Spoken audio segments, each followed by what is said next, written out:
Hello, and this is Megan Whiffley, and this is Management of the Budget Cycle for Discussion 7.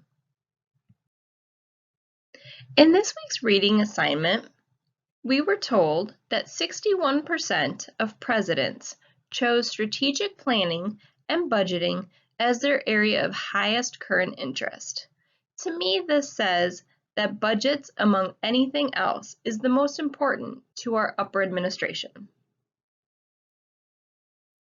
We have learned that strategic planning and budgeting help campuses create the highest value for the least amount of cost. Accountability, assessment, and continuous improvements have become integrated into campus planning efforts. Our campuses tend to take a look at everything they have learned throughout the year and then plan next year based on what they've learned this year, whether that be for budget or other measures. In this week's reading, we were able to see the Plan, Do, Assess, and Act model. This model is where institutions benchmark retention rates and cost per student against the peer and aspirate institutions. They then provide valuable evidence to the campus, governing boards, and accrediting commissions that planning priorities are moving up in the college value continuum. This means that the continuum of plan, do, assess, act is a repetitive cycle where every year you plan what you're working on, you implement what you're working on, you assess it, you act upon it, and then you plan, do, assess, and act again. Every year, financial strategic priorities need a combined effort from all executive and upper level management. This means that the buy-in is very important for the president, the board of trustees, the vice presidents, and anyone else at that level. Decision-making transparency is also very important because it creates a cohesive atmosphere across campus. When all of the people on your campus understand why you are making the decisions you're making, it creates a buy-in for all stakeholders. This week's reading discusses what a budget is. It is an estimate of expected income and expenses for a given period of time. This means that it allows for upper-level administration to view a picture of the effect of decisions made and provides information that can lead to the modification of future plans. In order to have a budget, you must set what you have currently, and then for future years, you can build off of that. Here are the items that age in the budgeting process. For revenue, you have tuition, or what you bring in per student. You have student fees, which is the extra money you may bring in for a certain reason. You have state funding, which may include any type of financial aid. You have endowments, investments, and gifts which are made to the university or a specific department. And then you have contracts or grants, which may be excess of what you may be getting from the state or your student population.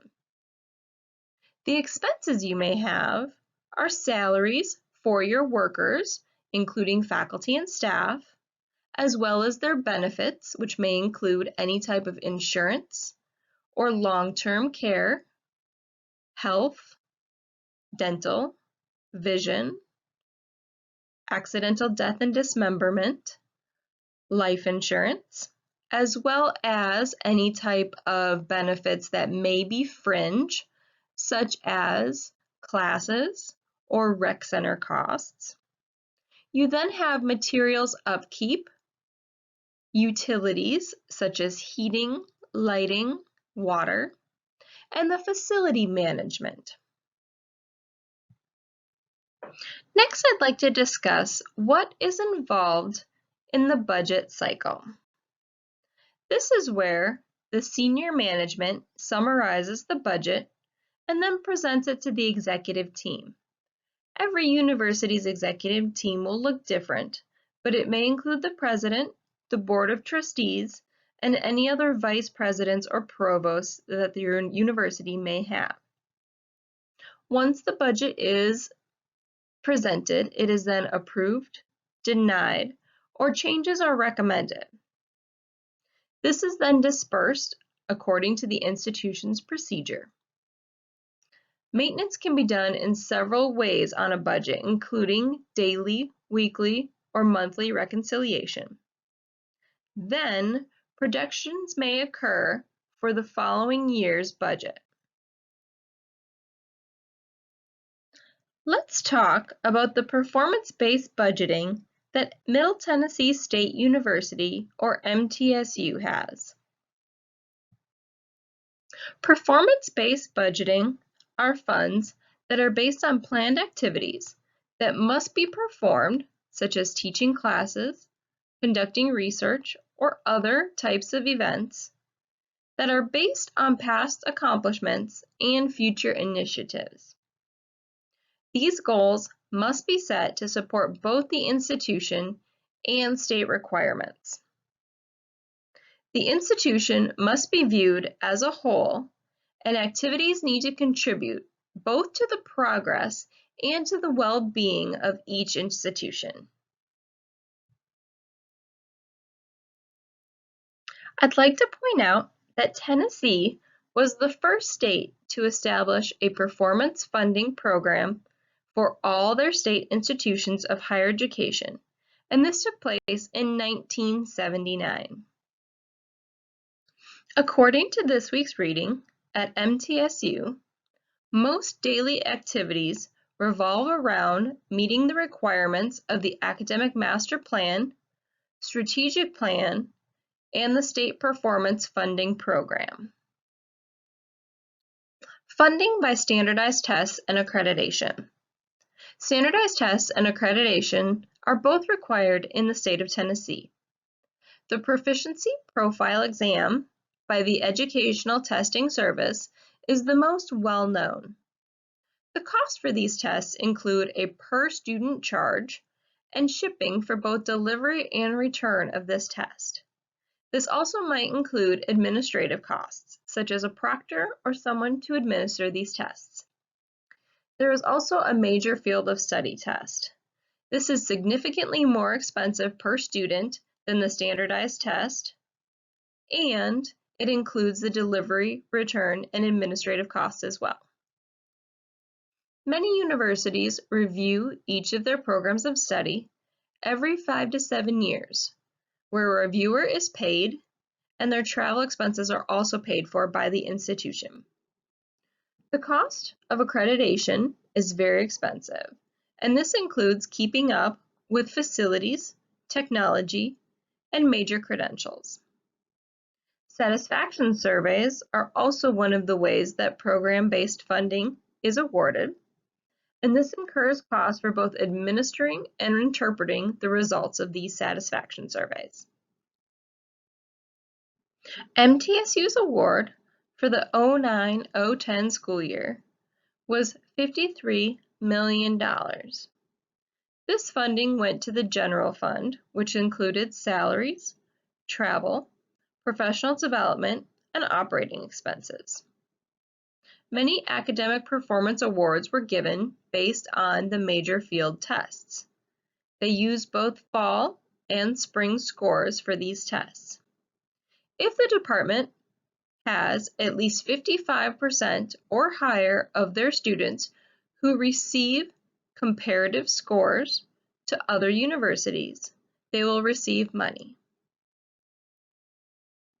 The Space Priority Case Study.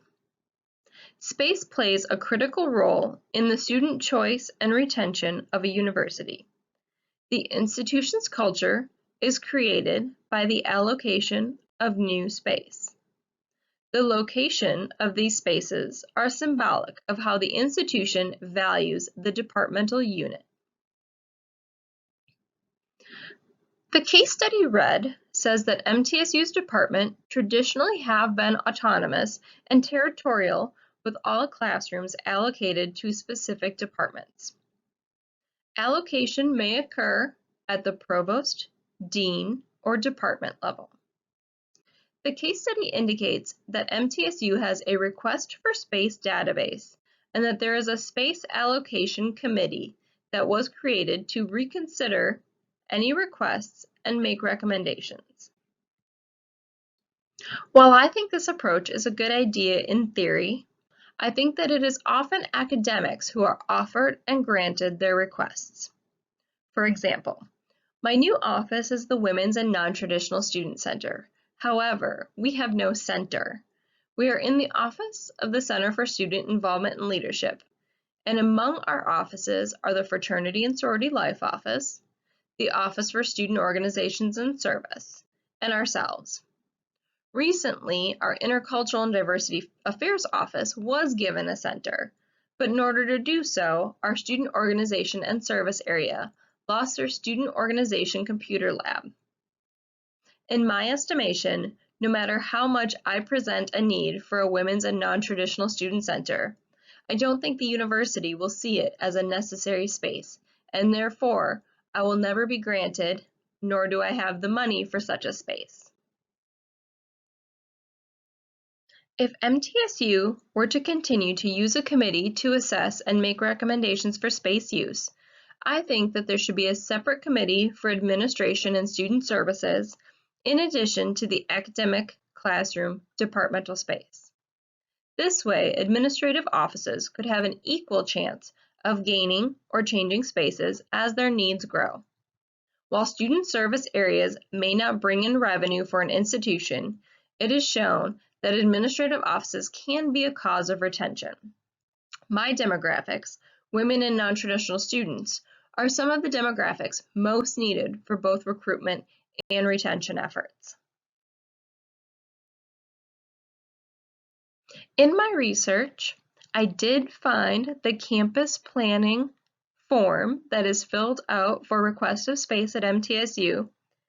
However, as a person who works at MTSU, I have never seen this form before, so I'm not sure if it's continued to be used or if other methods are used in order to grant campus space. Thank you so much for listening to my presentation. If you have any questions, please feel free to reach out. Bye.